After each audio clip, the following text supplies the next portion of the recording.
Good evening and welcome to CYC News for the 31st of July 2016 and the 24th of Abib 1732 AM.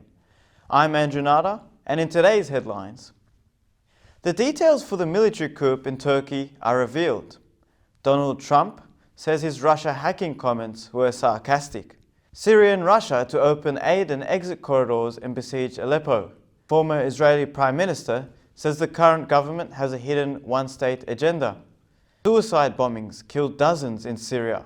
Spain sees its first Zika-related microcephaly birth in Europe. And Brazilian police arrest 12 suspected of planning terrorist act during the Olympics.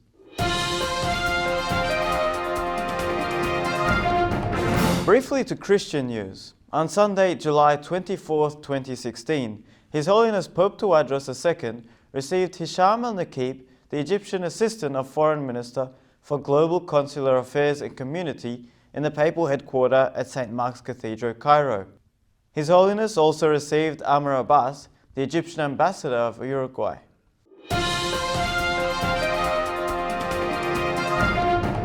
Over to the United States, where Donald Trump said on Thursday morning that he was only kidding when he appeared to encourage Russian intelligence agencies to find Hillary Clinton's thousands of deleted emails. "Of course I'm being sarcastic," Trump said in a Fox News interview that aired the day after his comments sparked a national furor. Trump said, "You have 33,000 emails deleted, and a real problem is what was said on the emails from the Democratic National Convention." Trump was speaking after the recent hack of the Democratic National Committee, which led to the publication of thousands of emails on WikiLeaks. The emails showed officials criticizing Bernie Sanders during his primary campaign against Hillary Clinton, a time when DNC claimed it was neutral in the race. At a news conference in Doral, Florida, Trump ignited his controversy with what appeared to be a challenge to Moscow. "Russia, if you're listening, I hope you're able to find the 30,000 emails that are missing," Trump said at a news conference, referring to separate emails that Clinton wrote on a personal server she used for official business and did not hand over to the State Department.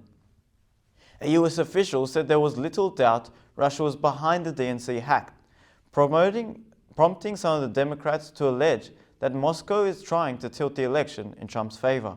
In an interview on Tuesday, President Barack Obama claimed it was possible that Russian President Vladimir Putin was trying to bolster Trump's chances. Syrian and Russian forces are open to humanitarian corridors for people to flee the plagued city of Aleppo, officials in both countries publicized on Thursday, the day after Syria's army announced it had encircled the city and cut off rebel supply routes.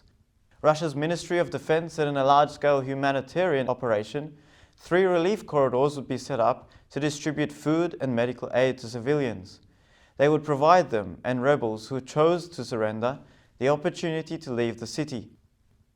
Residents would be notified of the location of routes by leaflets, loudspeakers, and text messages. A 4th corridor would be established in northern Aleppo to allow for the withdrawal of armed insurgents, a statement said, calling it an exceptional move to spare civilians from violence. Aleppo Governor Mohammed Al-Arbi also announced the opening of 3 corridors for people to flee the surrounded rebel-held neighborhoods in the city's east. The state-run Syrian Arab news agency reported although it made no mention of a 4th corridor. A former Israeli Prime Minister has accused Benjamin Netanyahu's government of consciously dragging the country towards a one-state solution that threatens the very existence of Zionism. Ehud Barak told CNN they are interested basically in continuation, extrapolation of the present situation, which is a one-state or headed towards a one-state solution against all the declarations for the opposite. He also said it's a hidden agenda masked by lip service, paid to the 2-state solution that has long been accepted by the United States and the rest of the international community as the basis for any eventual resolution of Israeli-Palestinian conflict. Barak is a former general and chief of the armed services and served as a defense minister for nearly 6 years under Ehud Olmert and then 4 years under Netanyahu. He was prime minister from 1999 to 2001. "I don't underestimate Netanyahu. He's a serious person. He was elected more than once. He tries to do what he believes is good for Israel. But, Barak said, he has allowed his party, Likud, to be taken over by extremists. He said that as a result, the government has drifted into a mindset of pessimism, passivity, fear, victimhood, offering a response on behalf of Prime Minister Benjamin Netanyahu. Spokesman David Keyes placed the blame for lack of peace progress on the Palestinians. You can't negotiate with yourself, Keyes said. He says that Netanyahu has the greatest of intentions, the most sincerest of desires to engage peace negotiations. But the problem is not the Israeli Prime Minister, Keyes said. Although he is desirous of peace and constantly calls to the Palestinian leadership to meet and sit down, the problem is that the other side says no. And now on to Turkey for a detailed report of the military coup aftermath. Captured military officers raped by police, hundreds of soldiers beaten, some detainees denied food and water access to lawyers for days. These are the grim conditions that many of the thousands who are arrested in Turkey face in the aftermath of a recent failed coup, witnesses tell Amnesty International detainees. After awaiting trial, they have been beaten, tortured, unofficial holding centers in Istanbul and Ankara since the July 15 coup attempt by parts of Turkey's military, the human rights group alleged this week, citing interviews with detainees' lawyers, doctors, and a person who was on duty at one of the centers in Ankara. John Dalhuisen, Amnesty International's group director, said in a statement on Sunday, "The grim details that we believe had documented are just a snapshot of the abuses that might be happening in places of detention." Justice Minister Bekir Bozdag denied the allegations in a report saying that the individual was tortured or mistreated during or after their detention. Accusations of torture and ill treatment are unfounded, he said, blaming them on supporters of cleric Fethullah Gulen, whom President Recep Tayyip Erdogan has accused of orchestrating the upheaval. Prime Minister Mehmet Simsek told CNN that there are any substantive allegations, there will be further investigations, emphasizing the government has zero tolerance to any abuses. Amnesty International has confirmed that more than 10,000 people detained, more than 9,000 soldiers. However, the Turkish government has said approximately 1,200 were released. The state-run news agency Anadolu reported that nearly 1,700 troops, including 87 generals, have been fired. Amid a state emergency, 45 newspapers, 16 television stations, and 3 news agencies have been closed. In total, Turkey has closed about 130 media and publishing outlets, according to Anadolu. President Recep Tayyip Erdogan said last week actions were being taken to remove the threat raised during the attempt. Officials have fired suspended tens of thousands as the government intensifies its vast purge. Turkey's top broadcasting authority last week revoked the licenses of 24 radio and television companies that it said are linked to Fethullah Gulen, whom Erdogan blames for masterminding the coup. Turkey has formally requested the extradition of Gulen from the United States, where he lives in self-imposed exile. He is denied involvement in the plot.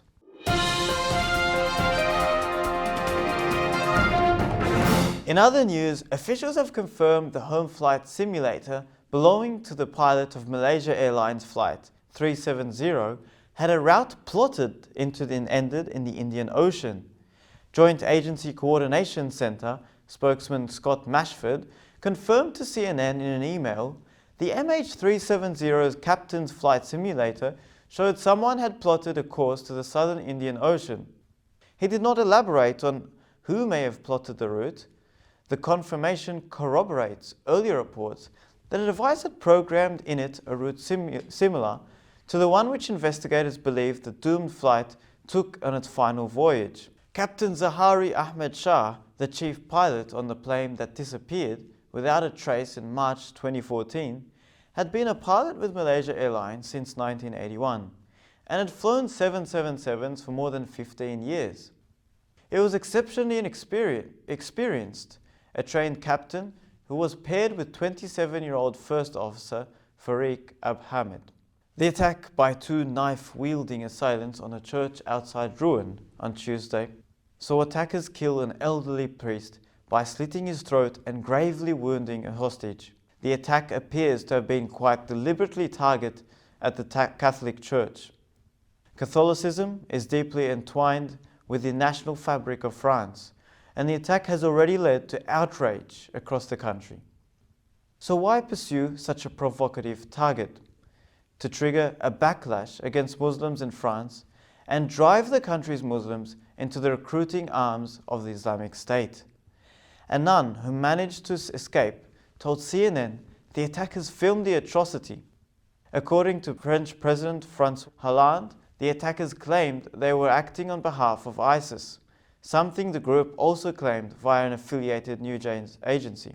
A French intelligence source told CNN that one of the attackers had been radicalized after the Charlie Hebdo killings and had tried to enter Syria on 2 occasions and was associated with the Maxim Houchard, another French jihadi who appeared in an ISIS beheading video in 2014. In recent weeks, European intelligence services have detected a significantly expanded effort by ISIS operatives in Syria and Iraq to directly reach out to extremists in Europe and to encourage them to launch attacks. European counterterrorism officials believe the group is trying to project an image of strength and unleash vengeance as it loses ground in Syria and Iraq and Libya.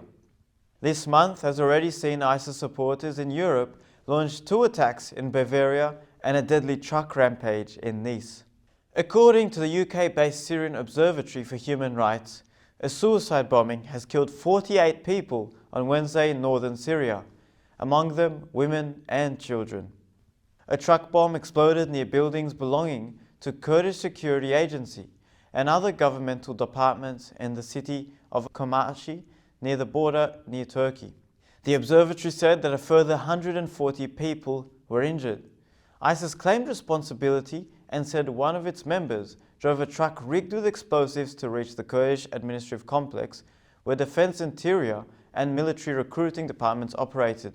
Kurdish officials were trying to learn how ISIS was able to get so much explosives into their stronghold. ISIS said the operation was a response to the crimes committed by the coalition warplanes against the vulnerable people of men, women, and children in Manbij city. Human rights groups said last week that US-led airstrikes in and around ISIS-controlled city of Manbij have killed more than 100 and wounded dozens, more since June. The Manbij area is last large tract of land along Syria's northern border with Turkey under ISIS control, according to the Syrian Observatory for Human Rights.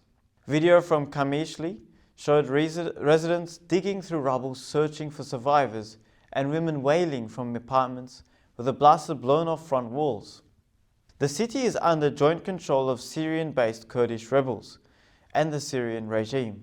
A hospital in Spain says it has registered Europe's first case of a baby born with microcephaly associated with the Zika virus.